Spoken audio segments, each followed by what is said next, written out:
الحمد لله ونحمده ونستعينه ونستغفره ونؤمن به ونتوكل عليه ونعوذ بالله من شرور أنفسنا ومن سيئات أعمالنا من يهدي الله فلا مضل له وما يضلل فلا هادي له ونشهد أن لا إله إلا الله وحده لا شريك له ونشهد أن محمدا عبده ورسوله صلى الله عليه وسلم وعلى آله وأصحابه مخلصين.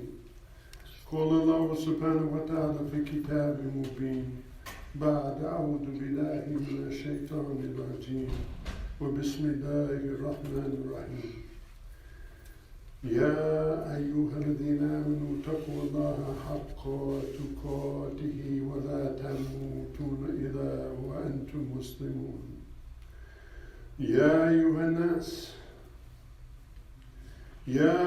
الناس اتقوا ربكم الذي خلقكم من نفس واحدة وخلق منها زوجها وبث منهم رجالا كثيرا ونساء واتقوا الله الذي تساءلون به والأرحام إن الله كان عليكم رقيبا. الحمد لله. الحمد لله الذي جعل يوم الجمعة سيد الأيام ولا نعبد ولا نستعين إلا إياه وهو الذي فرض صلاة الجمعة بقوله تعالى يا أيها الذين آمنوا إذا نودي للصلاة من يوم الجمعة فسووا لذكر الله وذروا البيع. المؤمنون مخلصون هم الذين آمنوا وتطمئن قلوبهم بذكر الله. ألا بذكر الله تطمئن القلوب. وأما بعد. Alhamdulillah. This is the first Friday in the month of the new year. And Allah has said about it in أول بيت وُدِعَ لِلنَّاسِ لَعَلَّذِي بِبَرَكَةٍ مُبَارَكًا وَهُدًى لِلْعَالَمِينَ. Truly, the first house appointed for mankind was that in the valley of Bakr, the blessed, a source of guidance for all the worlds.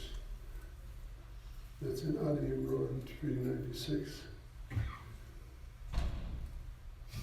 So the origins of the Hajj are three. The first is Adamic, as related by Muhammad bin Ibrahim, Ishaq al-Hajjaj, and Ismail bin Abdul Karim. When Allah came to the earth, when Adam came to the earth and he saw the vastness, he did not see anyone but himself, because he had come all the way from the other world to this world. He didn't see anybody in this world. And he saw only himself. He had not yet been reunited with his wife Hawa, because they had come to two different places when they came down to the earth. And he says, Ya Rabbi, my Rabb, does this have no one, this earth, this place that I'm seeing, have no one but me to praise and sanctify you? In answer, Allah subhanahu wa ta'ala said to him, some of your children shall praise and sanctify me. I shall raise houses in which my servants will praise and remember my name. And among all of these houses, one will be singled out for my generosity. And I will distinguish it from all others, and I will call it my house. And it will proclaim my greatness, al-Muta'ali. And I shall place upon it my majesty, Dhal Jalali wal Ikram. And I shall make that house a sanctuary of safety, al-Mu'min, and peace, as-Salam. Its sacredness will extend to those around it, and those who make it sacred with my sacredness, Al-Qudus, and be enriched by me, Al-Ghani. And anyone who frightens its inhabitants will forfeit my protection and violate my sanctity.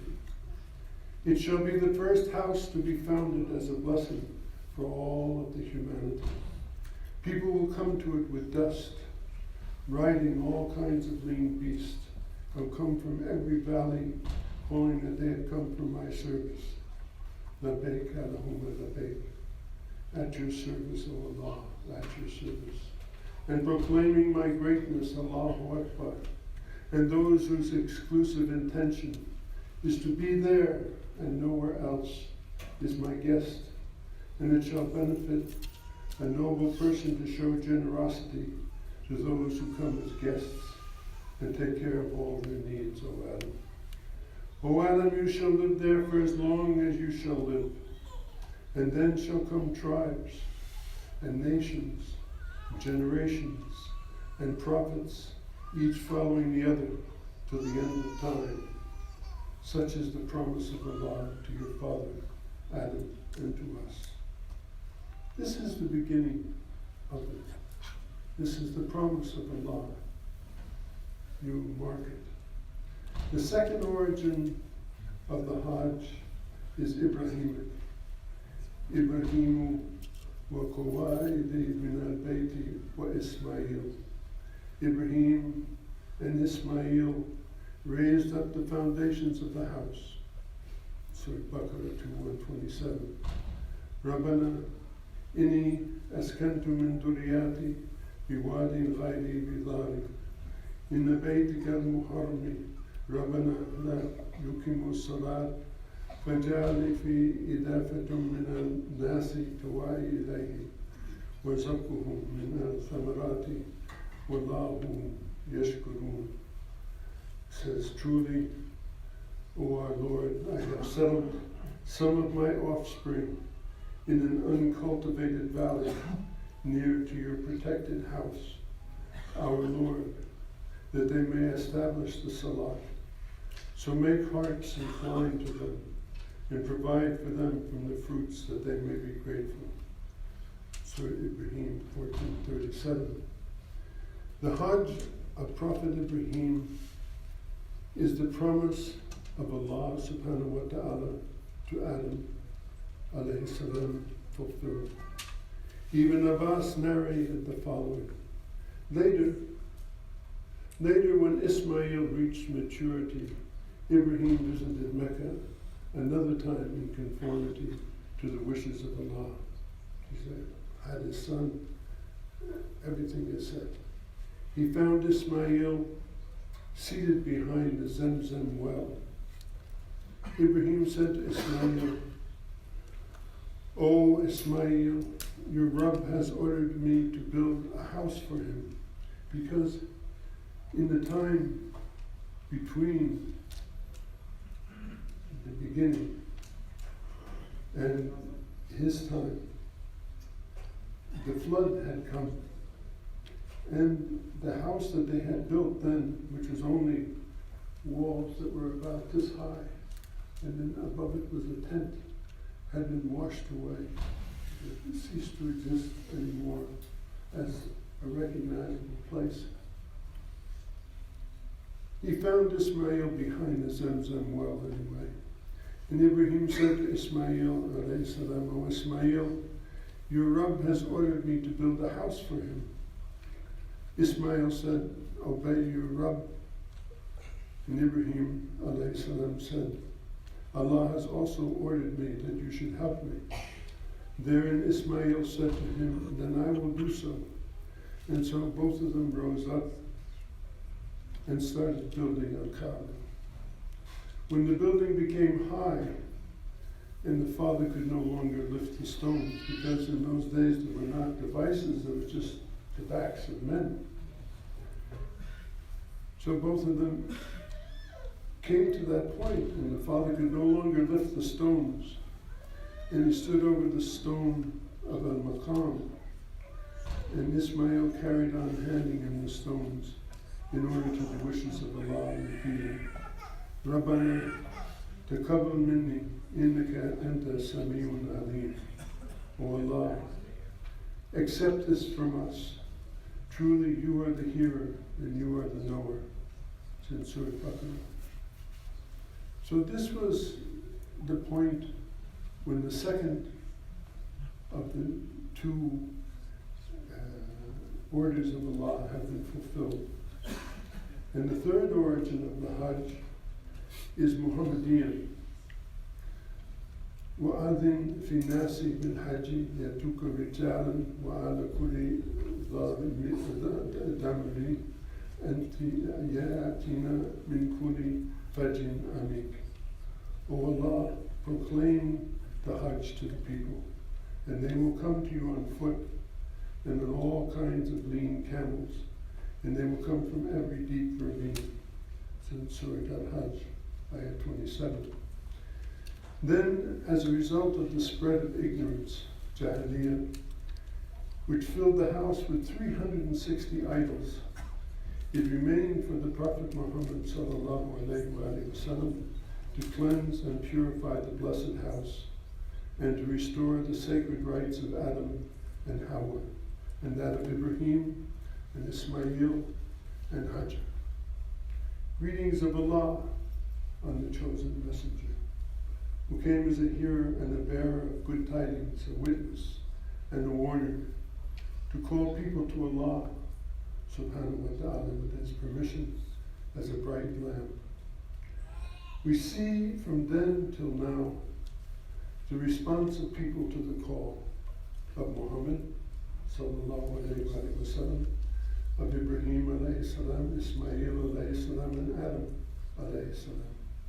People from all over the planet leave their homes to travel to this ancient first house from the north, from the south, from the east, and the west. People from every nation and every tribe, black, white, red, brown, and yellow. People of madhab and those without madhab, Sunni, Shia, Sufi, Salafi, all bonded together in the remembrance of the one together, as the one worshiping in the sanctity of the holy house. All proclaiming, at your service, O Allah, at your service. Labbaik Allahumma labbaik. This is the model for Muslims. This is the true picture of the ummah, rather than the apparent one we see today of divisiveness and separation. It is this state of inclusiveness and acceptance, so clearly seen in the Hajj, that we must serve and try to bring about in our local communities. وَاعْتَصِمُوا بِحَبْلِ اللَّهِ جَمِيعًا وَلَا تَفَرَّقُوا وَاذْكُرُوا نِعْمَةَ اللَّهِ عَلَيْكُمْ إِن كُنتُمْ أَعْدَاءً فَأَلَفَ بَيْنَ قُلُوبِكُمْ وَأَصْبَحْتُمْ بِنِعْمَتِهِ إِخْوَانًا. Hold fast all together to the rope of Allah, and do not be divided. And remember the favor of Allah upon you, how you were enemies, and He brought your hearts together, so that through His blessing you became His brothers. إِنَّ الَّذِينَ قَالُوا رَبُّنَا اللَّهُ ثُمَّ اسْتَقَامُوا تَتَنَزَّلُ الْمَلَائِكَةُ أَلَا تَخْفُوا وَلَا تَحْزَنُوا وَبَشِّرُوا بِالْجَنَّةِ كُنتُمْ تُوعَدُونَ نَحْنُ أَوْلِيَاؤُكُمْ فِي حَيَاةِ الدُّنْيَا وَفِي الْآخِرَةِ. And those who have said, our Lord is Allah, and going straight, the angels descend upon them, saying, neither fear nor sorrow. Rejoice in the garden that you were promised. We are your friends in this life and the life to come. وَالَّذِينَ جَحَدُوا فِينَا لَهَدِيَنَّهُمْ سُبُلَنَا. Those who struggle in our cause, surely we shall guide them in our ways. So this was the way that it came about. But we've seen that it's not the way it is. That this beautiful beginning has been thwarted. Allah says, "Innama yuridullahu yuhibbu anmakum rijasa anil bayt wa yuhadilkum tadira." Allah desires to remove all impurity from you, people of the house, and to purify you completely. This is Allah's promise to us. And it is in one of the 4 sacred months of the year, a month in which fighting is prohibited. Indeed, its very name is derived from the word haram, meaning forbidden. It is held to be the most sacred of all the months, excluding Ramadan. As in Ramadan, Muslims fast during these days. Many Sunni Muslims fast on the 10th day of Muharram, because it is the day when Musa and his people obtained a victory over Fir'aun, and used to fast in observance of that. When the Muslims came to Medina, they found the Jews there continuing that tradition. And the Prophet ﷺ asked us to fast on this day, and also a day either before or after, to differentiate us from the Jews. But observe the day of victory by the Muslims of that time over the forces of oppression. Many Muslims, both Sunni and Shia, fast during the first 10 days of Muharram, but they observe different patterns for their fasting. In any case, it is a sunnah and not a fard, so the exact term depends upon the individual. However, for all Muslims, the 10th day of Muharram is of great importance, due to the martyrdom of the grandson of the Prophet ﷺ, Husayn alayhi salam, who was obviously neither Sunni nor was he Shia. Those who later gave political designations, and like the victory of Musa alayhi salam over the oppressor Fir'aun, so the martyrdom of al-Husayn represents a victory over the forces of the oppressor, one Yazid, even though the victory resulted in the death of the grandson of the Prophet sallallahu alaihi wasallam and most of the male members of his household. For those of you who are new to this narrative, here's the background. It took place in the desert of Karbala, now in Iraq, on the banks of the river Euphrates, on the 10th of October, 680 AD. At the time of his death, the 5th Caliph, Muawiyah, nominated his son Yazid to succeed him in power. This was done in spite of his having told both of the 2 sons that they would succeed him. First one was killed, Al-Hassan, and the second one, Husayn, as well, alayhi salam. The tradition of appointment of a Khalifa was that the person must be pious, the best in character, and should be strictly following the commands of Allah subhanahu wa ta'ala and the teachings of the Prophet sallallahu alaihi wasallam. And Yazid, not to put too fine a point on it, was not such a person, nor did he ever possess such a character.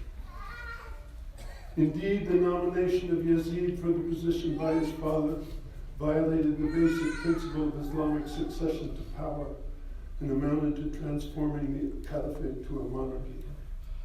At this time, al-Husayn alayhi salam was living a peaceful life, teaching in Medina.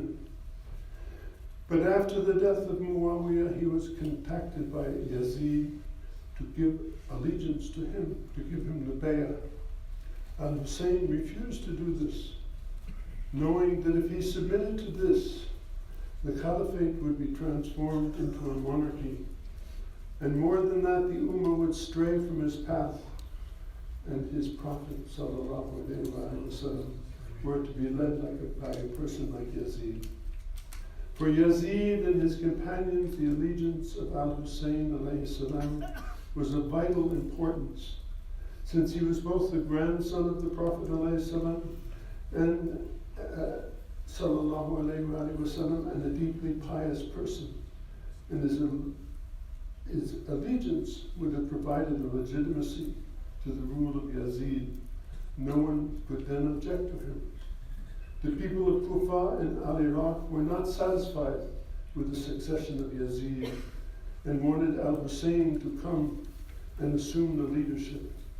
And after a lot of persuasion, Husayn ultimately decided to give into this and set out towards Kufa along with his family members and a few close associates. The total number of persons in the caravan of Al-Husayn was 72, mostly all family.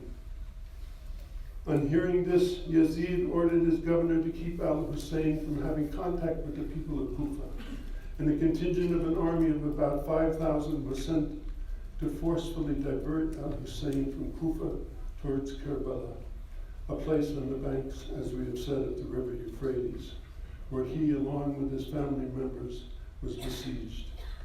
Yazid ordered his commander, Ibn Ziyad, to obtain allegiance from Al-Husayn by force, and if he refused, to make war on him. And as expected, Husayn refused to submit to this, and instead readily offered the sacrifice of his own life and his family members. The army laid the siege to the camp of Al-Husayn.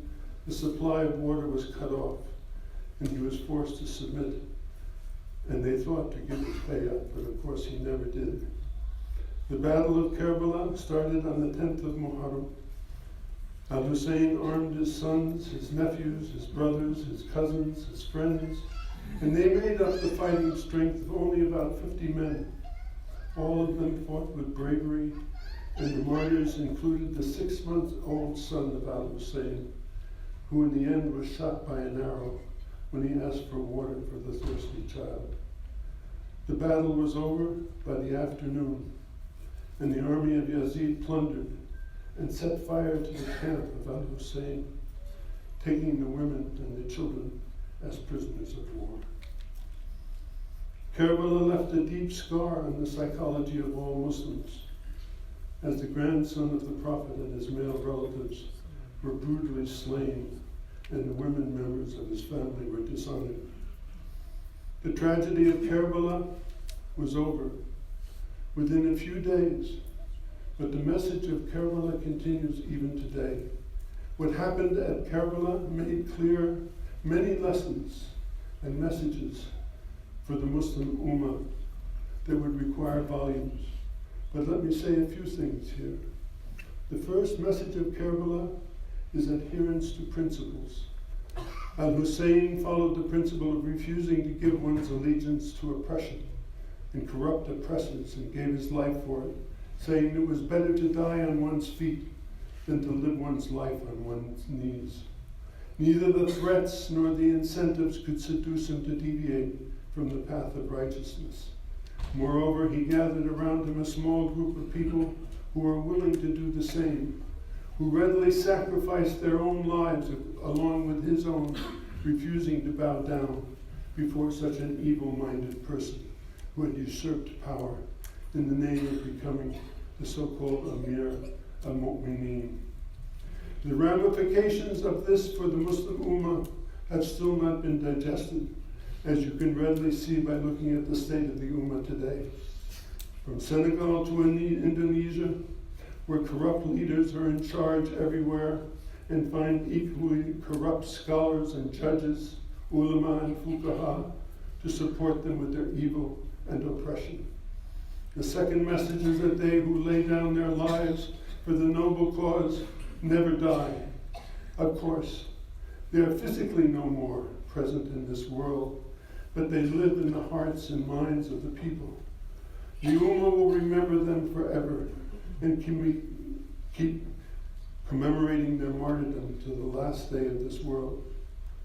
Compare the way of Al Husayn, and those who faithfully fought by his side are held in honor and pay tribute every year during the month of Muharram, whereas Yazid and his companions, at least on the surface, are condemned by the majority of all Muslims. The third message is the message of loyalty. People had complete faith in the spiritual purity and the truth of the cause of Al Husayn, did not budge an inch from their great leader or desert him, even when he gave them the free choice of leaving.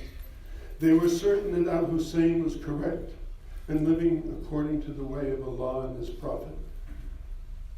For instance, Abbas, the brother of Al Husayn, who was his flag bearer, tried to bring water from the river to the people.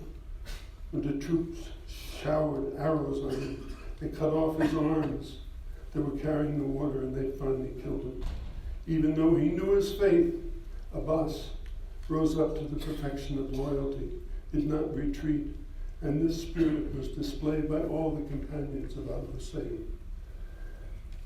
The fourth message is that you sacrifice your life for the protection of mankind and human rights. Your sacrifice never goes to waste. You may not get the fruit of your efforts immediately, but will definitely have results, as Al Husayn and his companions gave their lives for the Ummah and to safeguard basic human rights such as the right of free will, of free choice, the right to speak truth to power, the right of refusing to submit to cruelty, to oppression, to corruption, to coercion. The precious lives of the pious and the clean humans was lost at Karbala, but they gave a new life to mankind and continue to do so through the telling of their story down to the generations of Muslims. As I said in the beginning, this has nothing to do with Sunni or Shi'i. That is a diversion. It has everything to do where and with whom you will put your loyalty and trust. The fifth message and very important message of Karbala is that a person having good attributes can always turn towards the truth. Hur, a name which means freedom, was a commander of the Yazidi army in Karbala, changed his mind on the day of the war. Right before the final battle commenced, he left his troops along with his son and joined the ranks of Al Husayn, only to be martyred within a few short hours. He comprehended the reality and knew that the path of Yazid would take him to the fire, and the path of Al Husayn was the one that would lead him to the garden and made him an example for mankind by showing how it is possible, even at the last moment, to turn your back on the corrupt oppressors and unjust of this world, and to do good for the good and right and true for the right. In our time, we are baffled about the world and its affairs and what we see around us. Yes, there is talk of peace, but there is equally talk of war. Human rights are abused.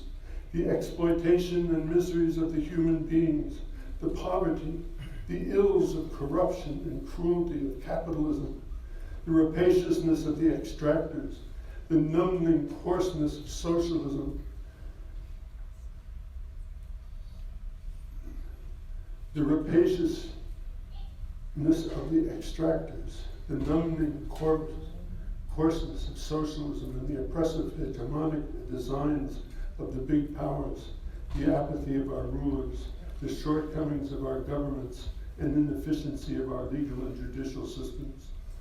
On one hand, the world appears to be progressing in every field of human knowledge, but on the other hand, we have failed to sort out crucial matters like coexisting peacefully as nations, as countries, and as human beings.